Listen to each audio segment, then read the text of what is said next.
ahora, con mucho gusto, saludar a mi compañero y amigo Ricardo Sevilla, quien desde anoche, bueno, desde ayer por la tarde, por la mañana, tarde y noche, ya muy noche, exhibía pues esta ministra presidenta ya en un momento pues difícil, fuera de control, haciendo incluso llamados a la sublevación. Querido Ricardo, te saludo con mucho gusto. ¿Cómo estás? Estoy muy bien, mi querido Toño, público memorioso. Efectivamente, desde la mañana del día de ayer le presentábamos aquí en el reportaje especial para Sin Censura las corruptelas ordenadas por la ministra presidenta de la Suprema Corte de Justicia y del Consejo de la Judicatura, Norma Piña. Le habíamos hecho una cuenta, fíjate, Toño, es preciso hacer la corrección. Habíamos hecho aritmética elemental, aparecieron otros números en los contratos. Le habíamos hablado a usted sobre 150 millones de pesos que a través del Consejo de la Judicatura habrían pagado por el mantenimiento de un software ahí en el Consejo que preside Norma Piña. Le habíamos dicho 150 millones de pesos. Aparecieron otros 21 millones de pesos, Toño. 171 millones de pesos fueron lo que se pagó. Qué barbaridad, no te lo puedo creer. Es que esta fue la investigación especial sin censura de nuestro queridísimo Ricardo Sevilla. Ayer, disculpe la palabra, nos encabronábamos por pues todas estas chicanadas, estas cochinadas en el Poder Judicial de la mano de la ministra Piña. No me digas esto más, mucho más dinero nos quitan, nos roban estos infames.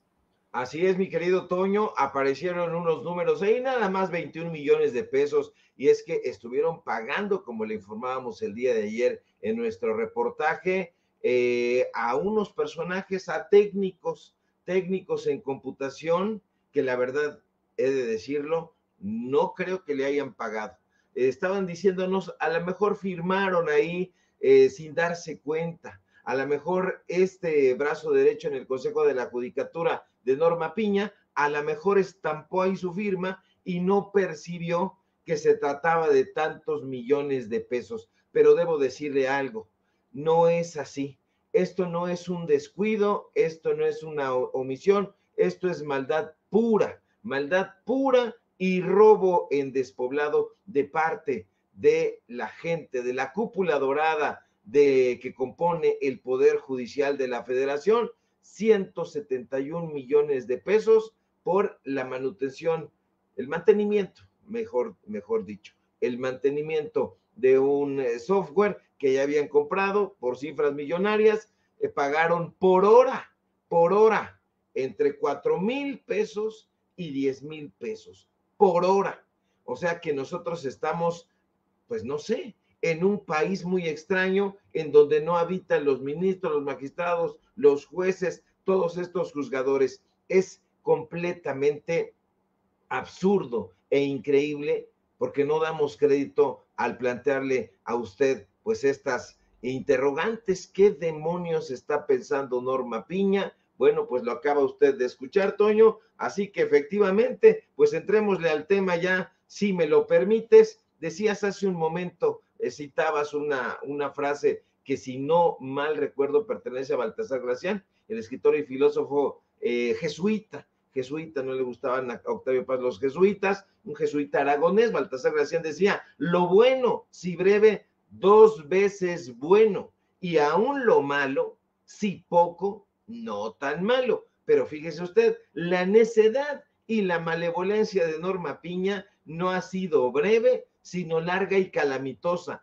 Norma Piña está enardecida, está completamente fuera de control, fuera de sus cabales. La ministra presidenta de la Suprema Corte de Justicia de la Nación se creyó la tontería que ha estado difundiendo desde el día de ayer la reportera del periódico Excelsior, ahí donde trabaja Pascal Beltrán, ahí donde se da la mano con Ciro Gómez Leiva, la señora Leticia Robles de la Rosa, quien asegura, desde ayer está con esa necedad, que hay un complot en la Corte para destituir a la pobre ministra presidenta Norma Piña, y ella dice que detrás de ese complot está la ministra del Pueblo, Lenia Batres, y la ministra Yasmín Esquivel. que la quieren destituir, y entonces ha sembrado esta duda en Norma Piña. Y fíjese, ayer conversábamos con algunas personas que trabajan ahí en la Suprema Corte de Justicia de la Nación y nos aseguraron, Toño, que Norma Piña se montó en su macho y ordenó a sus asesores: a ver, vengan para acá, les tengo una misión, redáctenme un posicionamiento, pero de ya, rápido. Entonces le redactan el posicionamiento y sale a leer el prompter. Ella sí tiene prompter, un teleprompter ahí enfrente que acaba usted de escuchar. Se lo pusimos aquí en Sin Censura. Entonces ahí lanza esta arenga, porque es una arenga a los trabajadores del Poder Judicial, completamente fuera de sí. Norma Piña hace este llamado a la rebelión, una rebelión en la granja de la Corte, de la Suprema Corte de las Injusticias. Y ahí Norma Piña, de lo que me parece completamente irresponsable, hace este llamado a la sublevación. Ahora, Toño, lo importante es darle contexto a la gente. Esto se trata de poner a los trabajadores y a las trabajadoras del Poder Judicial en contra del gobierno, en contra de la transformación, en contra de el presidente López Obrador y de la futura presidenta Claudia Sheinbaum, y eso tiene el fin de amagar o de intentar amagar al gobierno federal, a los legisladores, para que en su momento no avance la reforma o la propuesta de reforma al Poder Judicial. Y está desesperada Norma Piña, completamente enloquecida, enardecida, pero en ese enardecimiento lo que está haciendo es tratar de lanzar al frente de batalla a los trabajadores del Tribunal Electoral del Poder Judicial de la Federación, del Consejo de la Judicatura, de la Suprema Corte de Justicia de la Nación, desde luego, del Tribunal Agrario, de los juzgados de circuito, en fin, a todos ellos los está tratando de poner al frente para que peleen una batalla en donde ellos realmente no están inmiscuidos. Ayer Claudia Sheinbaum precisamente hacía un llamado a los trabajadores del Poder Judicial para que no se dejaran pillar, para que no se dejaran capturar por las garras afiladas de la desinformación. ¿Por qué, Toño? Porque la ministra Piña quiere engatusar a los trabajadores del Poder Judicial y venderles la idea chafa, desde luego, de que López Obrador es un malévolo, que Claudia Sheinbaum también lo es, y tienen un objetivo atroz: boicotear los derechos de los trabajadores y trabajadoras del Poder Judicial de la Federación. Pero evidentemente Norma Piña, Norma Lucía, miente con todos los dientes. Lo único que está haciendo es tratar de envenenar el pensamiento de los trabajadores y las trabajadoras del Poder Judicial para que salgan a pelear una batalla a favor de los privilegios que tienen ella y su grupúsculo. Fíjate nada más, ayer estábamos viendo precisamente este mensaje que comparten en las redes oficiales de la Suprema Corte de Justicia. ¿Y qué crees, Toño? Que nos dimos cuenta de la manipulación que es capaz Norma Piña y su equipo, porque hay un historial de ediciones. Cuando usted entra a la red social de X, ahí usted puede publicar, pero si ya no le gusta, si le quiere hacer alguna modificación, si quiere enriquecer su texto o empeorarlo, puede editarlo. Durante 60 minutos tiene la posibilidad de editar el mensaje, y entonces eso fue lo que sucedió. Lanzan un primer mensaje, después dicen, no, hay que hacer un cambio, pero ahí hay un cambio clave, que es muy importante decir. Fíjate, lo voy a decir con todo el contexto. El mensaje original decía: mensaje de la ministra Norma Lucía Piña Hernández, presidente de la Suprema Corte de Justicia de la Nación, la Corte y del Consejo de la Judicatura Federal. Un mensaje. ¿Pero qué crees? Minutos después, el mensaje aparece editado y con un agregado que nos pareció sumamente revelador. El mensaje ya modificado, dice: mensaje de la ministra Norma Lucía Piña Hernández, presidenta de la Suprema Corte de Justicia de la Nación, la Corte del Consejo de la Judicatura, a las trabajadoras y los trabajadores del Poder Judicial de la Federación. Toño, este agregado es absolutamente revelador y clarifica de qué lado masca la iguana. ¿A qué me refiero? El agregado es a las trabajadoras y los trabajadores del Poder Judicial de la Federación. Usted puede verlo, checarlo ahí en el historial de versiones. Yo la invito y le invito a que lo haga. Ahora, esta frase, esta nueva versión es enfática en una parte que me parece sumamente importante.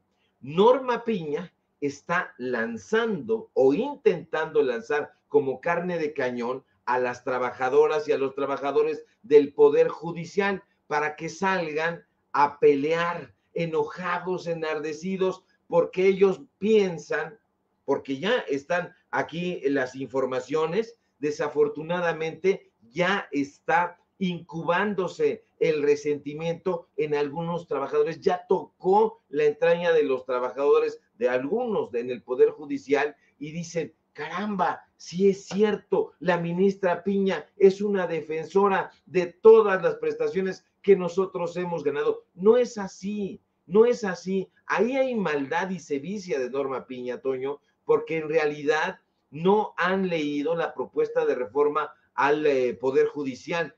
Es muy importante que se lea, que se haga esta revisión. ¿Por qué? Porque no va por ahí la cosa.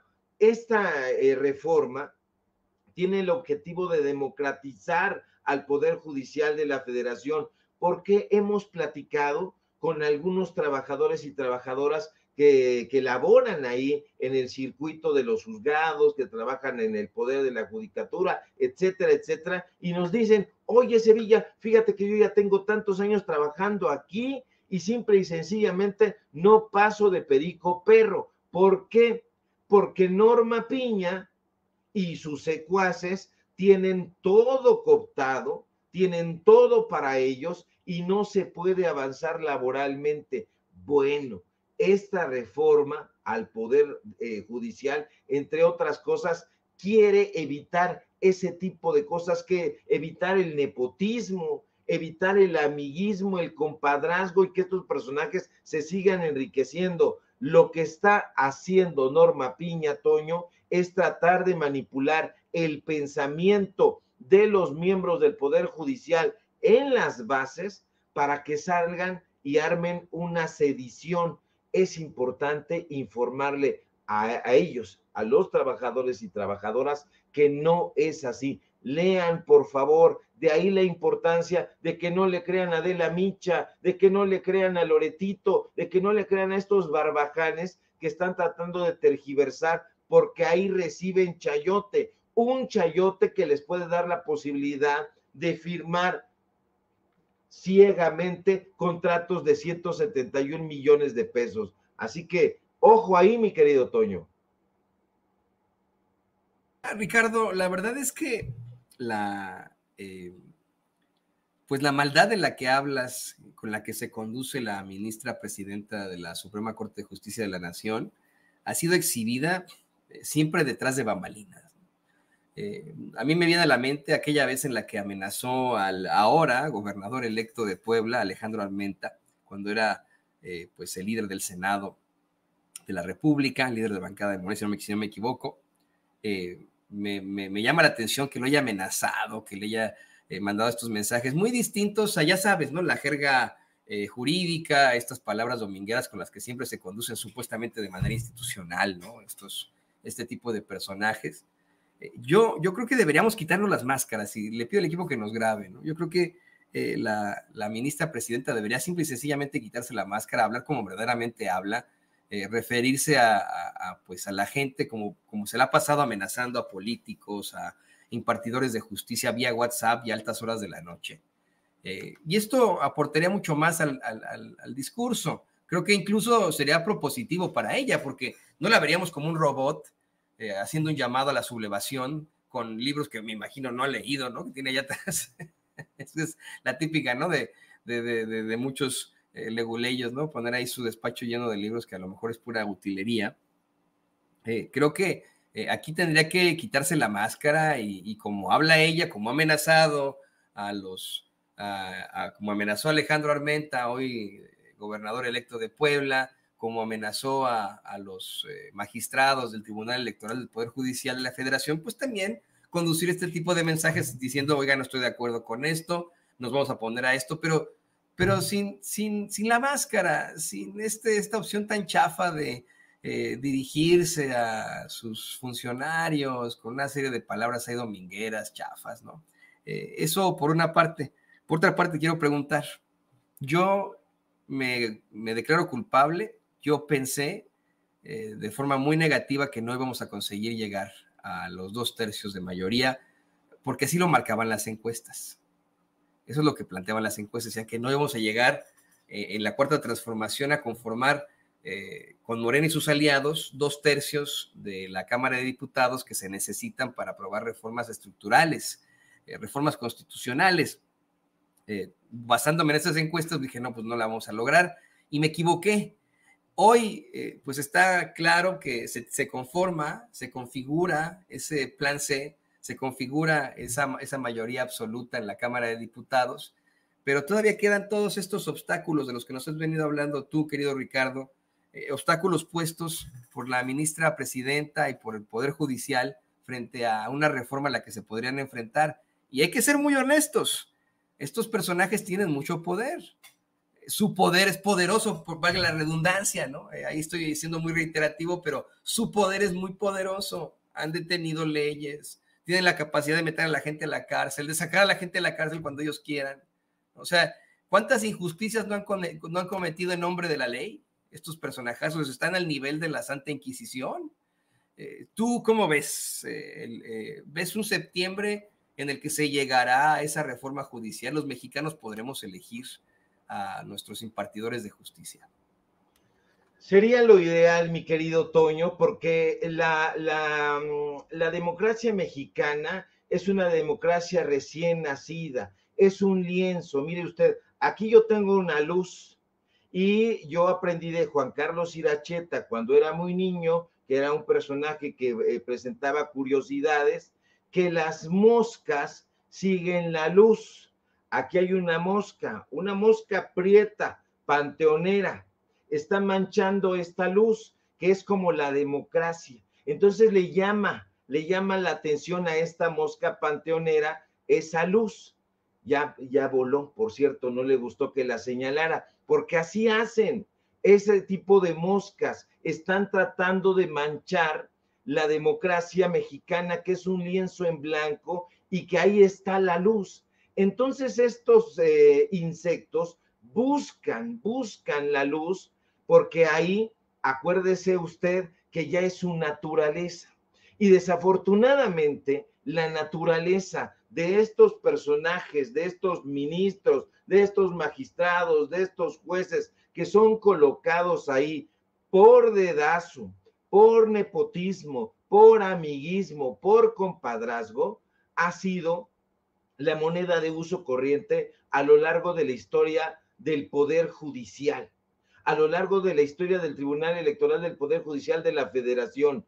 Ahora, han existido momentos clave en donde se ha destituido a todo el Poder Judicial, en la Suprema Corte de Justicia de la Nación sucedió. Intentaron hacer una limpia, pero después recurrieron a lo mismo.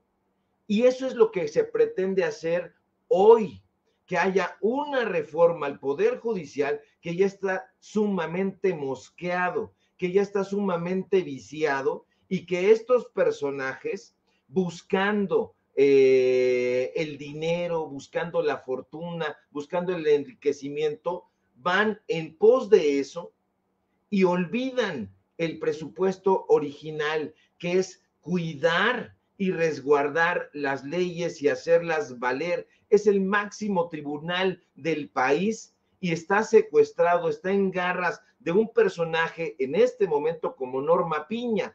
Hace de las suyas en la Suprema Corte de Justicia de la Nación y con datos duros se lo hemos comprobado. hace de las suyas en el Consejo de la Judicatura Federal, y se lo hemos comprobado con reportajes especiales, con datos, con papelito habla, como dicen aquí en mi barrio.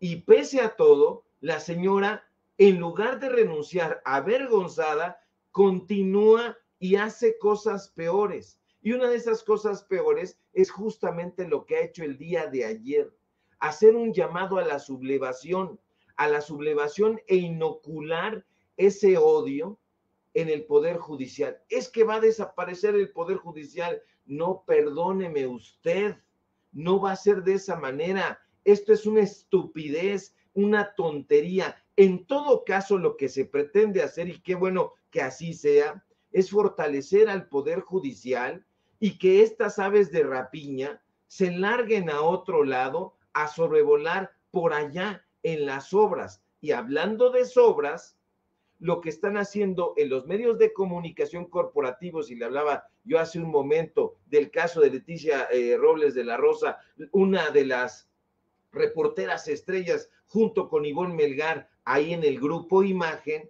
pues están siendo pagadas, hay que decirlo con todas sus letras, están siendo pagadas porque ellas reciben chayote en el Senado de la República, en la Suprema Corte de Justicia, donde se pueda, andan pasando la gorrita para que les pongan ahí.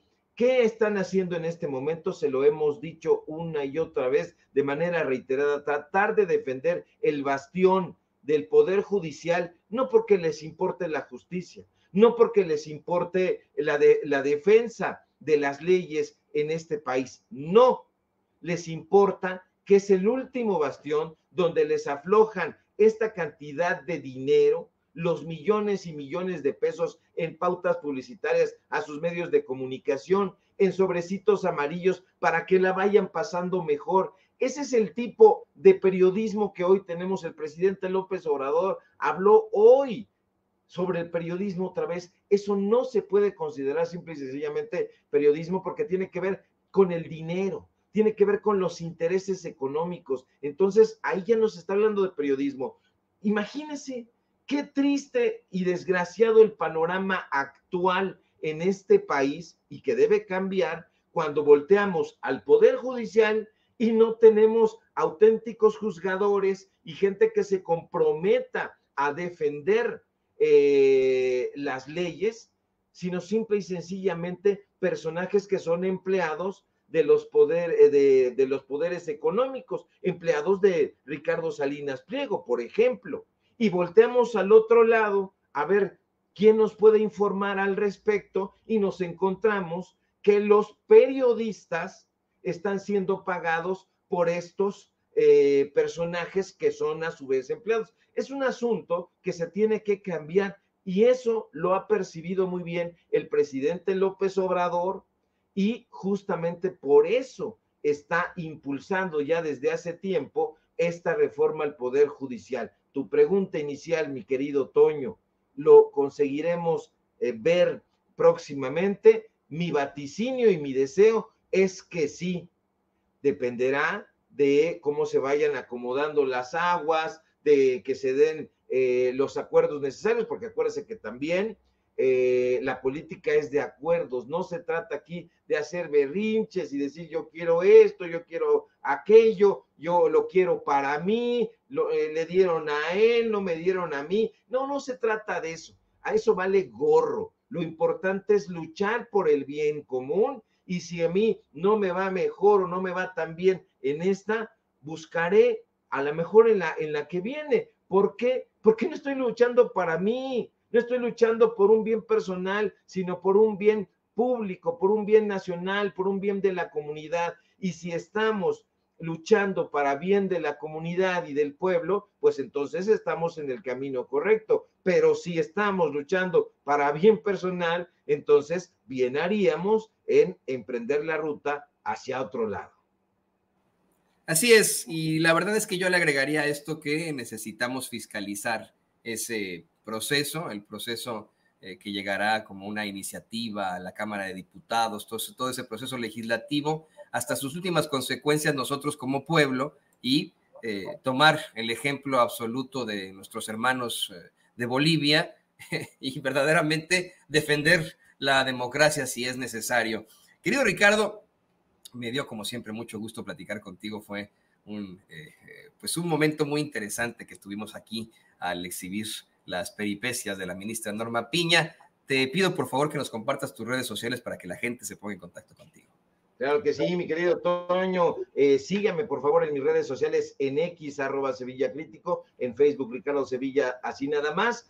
Síganos, por favor, también en Paralelo 24, en Los Datos Duros. Hoy tenemos informativo en punto de las 9 de la noche y, por supuesto, aquí en La Familia Sin Censura, donde somos orgullosamente miembros. Luz Elena González, la economista y exsecretaria de Administración y Finanzas de la Ciudad de México, será la próxima titular de la CENER. Bien ahí. El médico gastroenterólogo David Kersorivich, algo así, ya no me acuerdo, lo tengo en la memoria, pues que fue miembro, por cierto, de la Junta de Gobierno de la UNAM, será el próximo titular de la Secretaría de Salud. Raquel Buenrostro dirigirá la Secretaría de la Función Pública. Jesús Antonio Esteban Medina se va a la Secretaría de Comunicaciones y Transportes. Edna Elena Vega se va a la SEDATU. Rogelio Ramírez de la O continúa ahí en el barco de la transformación, sigue en la Secretaría de Hacienda y Crédito Público y estamos pendientes a la información. Mi querido Toño, te mando un fuerte abrazo, siempre cariñoso y con toda mi admiración.